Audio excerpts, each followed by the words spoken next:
You are listening to the Mark Lesko Podcast, a podcast by diehard fans for fans. Mark covers all things Penn State football and the Pittsburgh Steelers, as well as anything related to the sports and fitness world. Tune in weekly to listen to a couple of dedicated fans talk about these topics without filters. Thank you for listening to the Mark Lesko Podcast. What's up, mateys? What's up, Steeler Nation? I'm so sorry. Welcome to the Mark Lesko Podcast. I'm your host, J-Rod, and this is Steelers Central. Before I begin this episode, I just want to introduce you to somebody here. This is my mom and dad's dog. Her name is Dolly.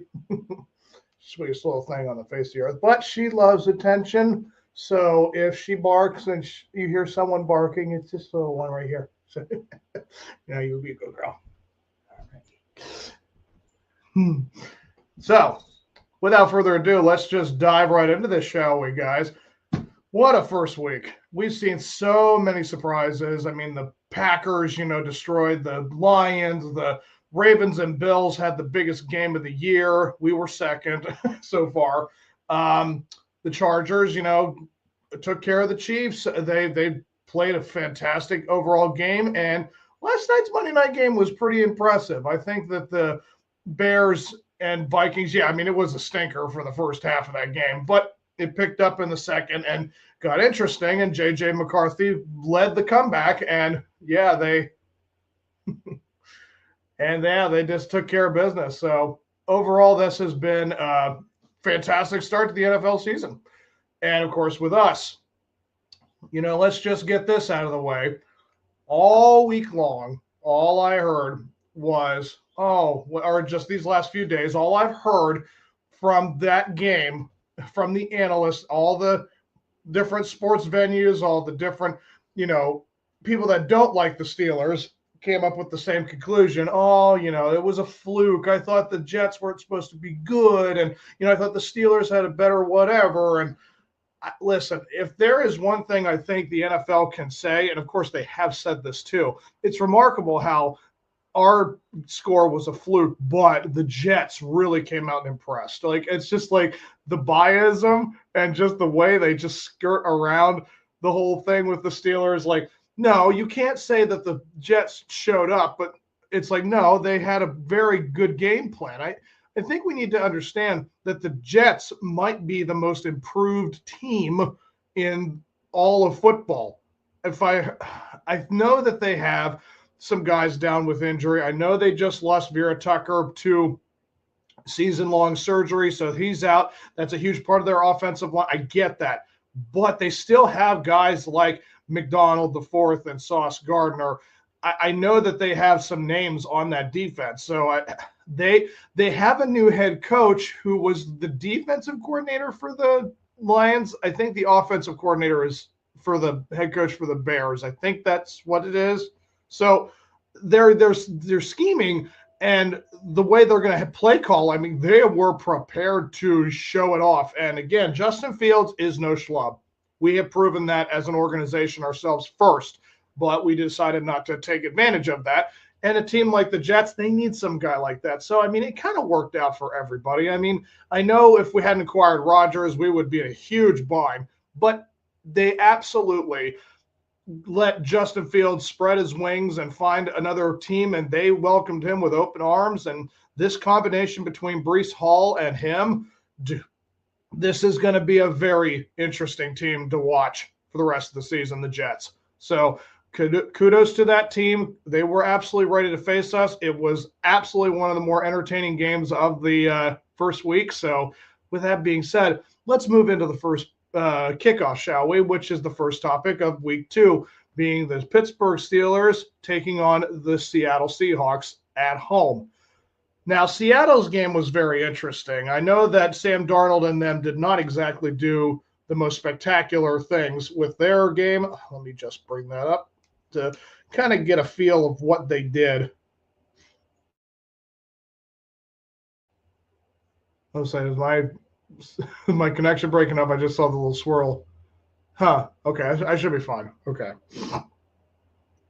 I do apologize if I sound a little nasally to the weather up here, the sinuses. I'm right now house sitting for the folks. They're on a camping trip, so I'm here for their dog. Let's see. So the box score for that San Francisco-Seattle games, the Seattle numbers were this. Sam Darnold was 16 for 23, 150 yards. He only got sacked one time, but that's a QBR rating of 56. Now, the 49ers defense is very much the defense we have seen for the past 5-7 years. Like, they look like they are back for sure. So if you look at like what they all did collectively, I mean, the run game, it was held to Zach Jabanut, their star running back, was 12 yards, 47 yards, 12 carries, 47 yards, averaging 4, got a touchdown. Kenneth Walker the third, 10, he had 10 carries, 20 yards. He only averaged 2 yards, I think. And Sam Darnold was the next guy with just 2. I mean, they didn't do a whole lot of running because, again, the 49ers have a very, very good defense. But Jackson Smith-Njigba, this is where it's like, 9 carries, 9 receptions for 124 yards. He's averaged 13.8 yards a throw. His longest was 40 yards, and he was targeted 13 times. So 13 out of 9. I mean, dang. I mean, and everybody else was under 20. I mean, Cooper Kupp was 2 catches for 15. I mean, that shows you that, again, defensively, the 49ers swallowed up the Seattle pretty well. So I'm not saying that, we can't be as good or we're not as good as the 49ers defense, but that sounds like pretty shutout numbers at home. And now they're coming all the way to the East Coast to play us. So I'd like to think that would be a huge advantage for us to do something defensively. I'm not saying that we don't have any reasons to look at what they have. I mean, again, if I see these numbers between Kupp and Njigba, I mean, I don't know exactly the extent of Elliott's injury. I didn't hear, like, is he going to be out for weeks? I don't really know what the story is, but he's definitely going to be limited, I think. And, guys like Porter Jr., I don't know the extent of his hamstring. I can look that up right now. See, Steelers injuries.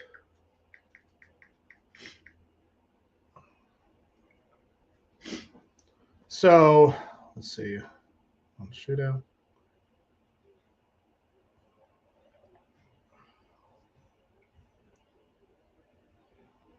John Elliott.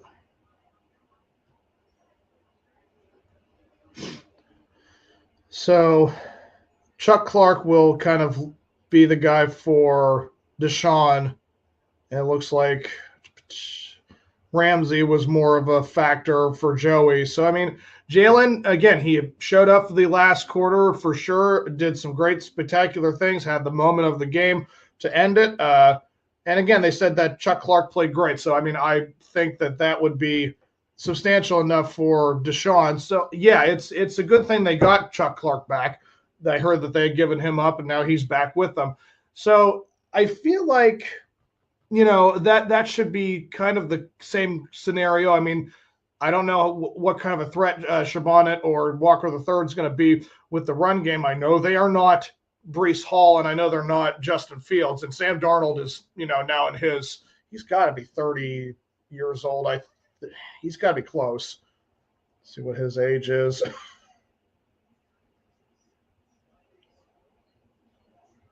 Sam Darnold's age. Oh, he's 28. Okay, so he will. Yeah, he just turned 20. So, I mean, he's still technically youngish, but I don't know how much of a factor he is with his legs. I don't think I've ever heard of that, or that kind of being his strength. So, can we take advantage of the fact that he is primarily a passer, which he didn't do a whole lot of in that game?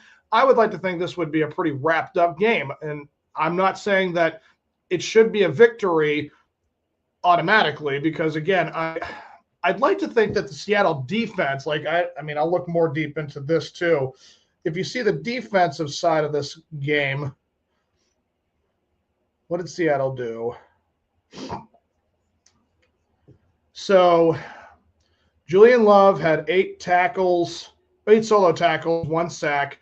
Devon Witherspoon, he had 7 solos, they only had 1 sack all game, which was for Love. And so Kobe Bryant, Ernest Jones IV, Therese Knight, Leonard Williams, DeMarcus Lawrence, Byron Murphy II, Jerron Reed, Ray Woolen, Eric Shabert. Like, they all had some form of solo tackles, but the biggest numbers came from Bryant, Witherspoon, and Love. Everything else is around 4 tackles. Like, they had 47 solo tackles in that game. So, I mean, Brock Purdy, we're not putting him in the same category with Aaron Rodgers. That would be ludicrous. But yeah, they definitely had some decent defensive numbers. I mean, for that whole game up until that point, they were winning 13-10, so they were buttoning everything up. But again, that's in Seattle. The home crowd for the Steelers, the Steeler Nation will be there. I'd like to think that they're going to be able to take care of these guys like pretty easily. I mean, it's being all the way here on the East Coast. They're going to have a whole lot of struggles, dealing with guys like Wilson, Peyton Wilson, Cole Holcomb. Again, TJ Watt and Alex Highsmith might finally get a chance to get at him, because I don't really know what the story is with Seattle's offensive line. Do they have these guys? No, they don't. Of course, they just have the rushers, receivers, and the defense on top of the quarterback. But yeah, I don't think the Seattle offensive line is anything impressive. But yeah, that should be something that TJ and Alex should have a good game against. So they should have a lot of pressure on Sam Darnold, and I think he'll be going all over the field trying to get away. So yeah, it should be a very well-fought game for the Steelers, and they should be able to come away with a victory on this one. I think if I'm going to break it down quarter by quarter, in the first quarter, I'll say it'll be 7-0 Steelers. And then I think that it will be – I say that they score a touchdown against us in the first half, Seattle, but I also think we're going to get a touchdown and a field goal. So it should be 17-7 by the half. And then I'll say we're going to get another touchdown in the second half. And then that would make it 24-7. I think that Seattle might get another field goal, and that'll make it 24-10. And then by the end of the game, I will say it's going to be another field goal for us. And I think that will be it. I'm not saying that we can't do anything more spectacular, but I'm curious to see what their defense will do against Aaron Rodgers and company. And again, that offensive line for us trying to establish the run game. Can they do something against a team like Seattle? I'm not sure. I mean, it seems like what did San Francisco's running backs do? I mean, Christian McCaffrey, what did he do? Sorry. So he had 22 carries for 69 yards, averaged 3.1 yards a carry. And Brian Robinson Jr. had 9, and he had 33 yards, averaging 3.7. Yeah, it seems like they buttoned up the running game pretty well. So it seems like they're going to struggle once again to get the running game going. But again, with what I saw from Aaron Rodgers, as long as this guy gets enough, time, I'm not saying he can't repeat what he did just this week, but it's definitely a pretty straightforward situation where he gets the ball and he gets it out quick. I mean, I very much, again, was impressed with DK Metcalf. He is absolutely everything we were hoping for. The only thing he didn't have was a touchdown in the game. He was absolutely clutch for the moments that we needed him, and he really got yards after the catch. So yards after the catch were very good to see, especially from Calvin Austin III. If he has the same kind of performance as he did this week against Seattle, I think we have to upgrade him to WR2. I'm not saying that this game didn't solidify that, but I want to see it again. I want to see 2 games in a row of him doing the same kind of thing. And everything he did for them was fantastic. I think he actually had more catches than DK, if I'm right. Just want to get that number real quick.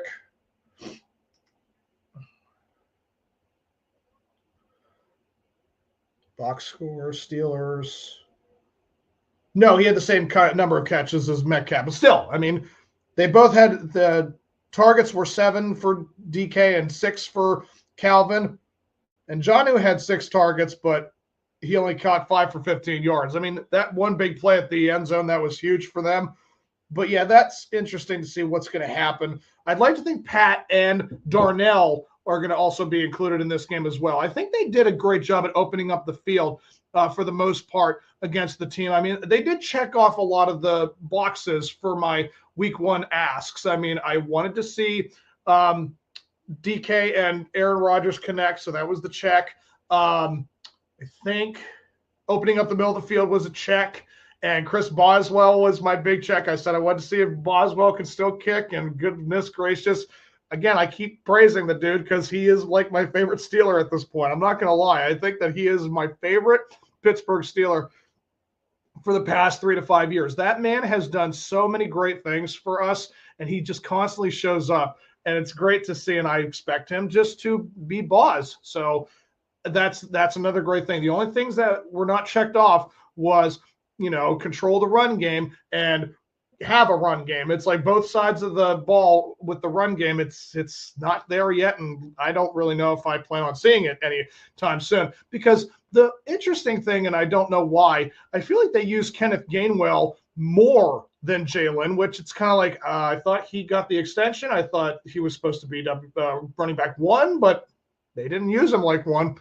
And yeah, he had a huge catch and he had a great touchdown. I mean, that was awesome. So he had a game, but he did not do it with his legs. It wasn't more of a run showcase. But yeah, Jalen is a great player. So I'm happy to see that they used him. But yes, I would like to see in this particular game. Let's see what 5 things I want to see in this game. I would like to see, again, number 1, see if you can establish a run game. See if you can check that box. If there's anything new, I want Aaron Rodgers to repeat a similar performance. I want him to kind of stay in that area where he was 22 for 30, 244 yards, maybe not 4 touchdowns. I would love to see that, but I'm saying I want to be realistic and think it's going to be like 2 or 3 touchdowns this time. So see something similar to those numbers. Number 3, I would like to see more usage again with the tight ends. I would like to see Darnell and Pat really get involved in this game, see if they can open up the middle of the field even more. Number 4, again, it's going to be the defense. See if you can chalk that box again to stop the run. That's going to be another big thing. Again, I don't think we're going to see as big a talent as Shabbat and Walker. That's just not – I don't think it's going to even come close to what we saw this week. But you never know. Every week's a surprise. So, again, if you stop that, just take care of that box. In number 5, I'd like to see some interceptions. I don't know if you can hear her, but she's barking now. I'm sorry. I'd like to see if you can get some interceptions. So let's see if they can establish that and get that going. Get the defense having some more fun. Again, it's going to be the home opener. Let's just see if we can really stick it to Seattle and really make a statement and prove that, yeah, we have a chance to do something like the Ravens do, which, again, they had that close loss against Buffalo, but yet they still get praised. They still, oh, yeah, Lamar put up great numbers. Did he? I'm looking at his numbers. He had 380 total yards as a quarterback, but 210 of them were throwing. He didn't really throw a whole lot. I'm sorry, but that right there, I cannot stand it where they keep bringing up his numbers where it's like, okay, I understand he's a running quarterback. I get it. But I'm so sick of these guys acting like he is the ultimate MVP. For me, the ultimate MVP is a guy who can throw 3,500 yards a season and can also do that with his legs. Did he do that last season? Yes, he did. But so far this season, in week 1, I am not going to just be like, oh, well, 210 yards is just enough to get it done. No, you had one great series where you threw Zay Flowers like 80 yards down the field. You did have one great stretch where it's like Zay Flowers was like your guy. I think the guy had like 130 yards. So 210 yards of your passing and 130 of it went to one guy. I mean, that's a reliable person. And yes, that's a great thing to see. So yes, Lamar is doing good things, but I'm not going to call him like MVP elite stuff this year right now. So, I mean, yes, Derrick Henry had the great game with his legs, and so did he. That's what they do, Dad. The tangible of Derrick Henry and Lamar Jackson is the most threatening in all of football. That's what makes them a really, really viable team to win like the Super Bowl or get to the Super Bowl. But once again, it was a fourth quarter collapse. If there's one thing that the Baltimore Ravens fan base knows they cannot defend whatsoever, is that team is absolutely the definitive team of giving up that game at the end of the fourth quarter. They are the fourth quarter blunders for sure. I mean, that's really what it is. So I don't know if that's a Harbaugh thing. I don't know if that is a Lamar Jackson or a defense or the collection of all three together. I don't really know how to say it, but yeah, these guys are known for it. So let's just look ahead, shall we, to see. Let's move into the halftime show and let's see what the second week preview will be for the AFC North. So the Bengals host the Jaguars. That should be a pretty big blowout for them. I'm not saying that Trevor Lawrence and company cannot show up, but Trevor Lawrence and them didn't do too bad against the Panthers. I mean, let me see. Just a little recap. So sorry. I mean, they won 26-10. I mean, they did take care of them pretty easily. I mean, Trevor Lawrence was 19 for 31 and 178 yards with a touchdown and an interception. That is a QBR rating of 68. But they're rushing. Oh, my God. Travis Etienne Jr., 16 carries, 143 yards. Now, again, that is against the Panthers defense. That's like tissue paper, so that's completely understandable. But, yeah, that was kind of the big thing. I mean, Brenton Strange had 59 yards, former Penn Stater. De'Ami Brown had 52 yards. Travis Hunter had 33. Yeah, I mean, that's a decent game for that. But, I mean, I think that the Bengals will easily take care of it since it will be in Cincinnati. And then let's see what the Browns have. Oh, the Browns take on Baltimore. So that's the easy one to take care of. Like, they get both taken care of. So they're going to be in Baltimore. This is going to be interesting. I think this is going to be way more interesting than people think because this is a home game, coming home game for Joe Flacco against the Ravens. And that defense is very good. The Browns' defense is sneakily good, like in that sense. Like, I think they may have the better defense. I'm not saying that we can't say we have a good defense as well, but they have just as good as the defense as the Ravens and the Steelers. It's clear that Bengals have no defense. So, I mean, that's not even the question. But, I mean, Myles Garrett, he might have a chance to chase down Lamar. He definitely is a fast, strong dude. He's just 2-3 years younger than TJ, so he definitely has still more juice left in the tank. But I don't know. Being in Baltimore, and the firepower they have, I don't know. I mean, I don't know what the Ravens' cornerback situation looks like, but I mean, it might be a closer game than we think. But I'll edge out the Ravens and say they're going to just take care of business. I'll give the prediction of the Bengals. Like, they're going to be like 30-10, something like that against Jaguars. And the Ravens-Browns game, that's going to be like I want to say 20-17 maybe. Like Baltimore, it's going to be a low-scoring game, and it's going to be really rough. But, yeah, that looks like that's what's going to be for them. So, let's see. Let's wrap it up here with the Week 2 preview. I think I'll just kind of go over what's going on. So the Thursday night game, the Commanders are at the Packers. Oh, my gosh. Oh, that's going to be a fun game. Whoo, man, oh, man. Okay, so, yeah, that's a fun one to predict. Yeah, they're going to be a tougher team. I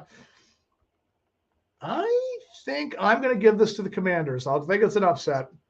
In that sense, like it's going to be in Packers, but I think they're going to stay strong with them. I think it's going to be like 28-24 Commanders. And then you have the Rams at Titans. I won't go into detail with these ones. I'm just going to give a prediction who's going to win. I'm going to say the Rams will go to Tennessee and win.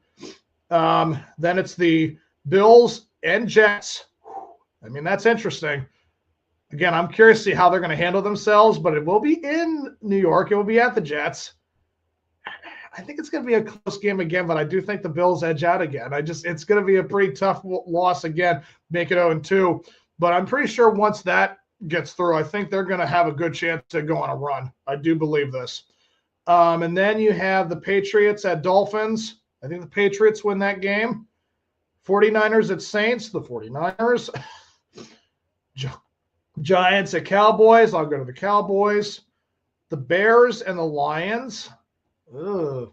Again, the Lions, it obviously shows that if you lose your coordinators, you don't look the same, and they did not look like the old Lions from last year, and that's a real shame because it just seems like they're just determined never to make it to the Super Bowl. It's like, come on. But they still have the talent. I'm going to give it to the Lions to win this game. The Broncos at Colts. That's interesting. Daniel Jones versus Bo Nix. I did pick the Colts to win this division, so I am going to give it just to the Indianapolis Colts just slightly. It's going to be a great game, but I'm going to give it to the Colts. And then Panthers at Cardinals. I'll give it to the Cardinals, naturally. And then Eagles and Chiefs. Interesting. The game after the Chiefs had that tough loss against the Chargers, the Eagles just beating out the Cowboys. I'm going to say because it's in Kansas City, I'm actually going to be surprising. I'm going to say it's an upset and say the Chiefs are going to win that game. Again, I don't think the Eagles are going to have many losses, but I think that will be one of them just because it's an away game. You know, you can always lose at someone else's place. And then they have the Sunday night game. It's the Falcons and the Vikings. That's going to be an interesting one. But I think they're going to continue the momentum, and I think the Vikings will just edge out the Falcons. And then you have two Monday night football games. Buccaneers at Texans. I'm going to give it to the Buccaneers. And then the Chargers at Raiders. I do like what I see from the Chargers. So it's going to be a close game, and it is in Las Vegas. But I will say the Chargers do just edge it out and win that game. So there you have it, guys. These are my previews for the week 2. I hope you guys have enjoyed this. Again, I'm so excited for this season. I think if we have what we're coming from just from week 1 alone, I mean, we're going to have a lot to look forward to. And it's going to be crazy and fun and chaotic, but that's Steeler football. It's always ugly, guys. We know how we play these games. And I just know that as long as they have a guy like him, like Rodgers, they are going to be absolutely fine, and it's going to be great to watch. So hope you guys enjoy this week's game, and I will see you Sunday for the reaction. I may do an episode Sunday morning, so just keep your eye out for that. And until that time, guys, here we go, Steelers.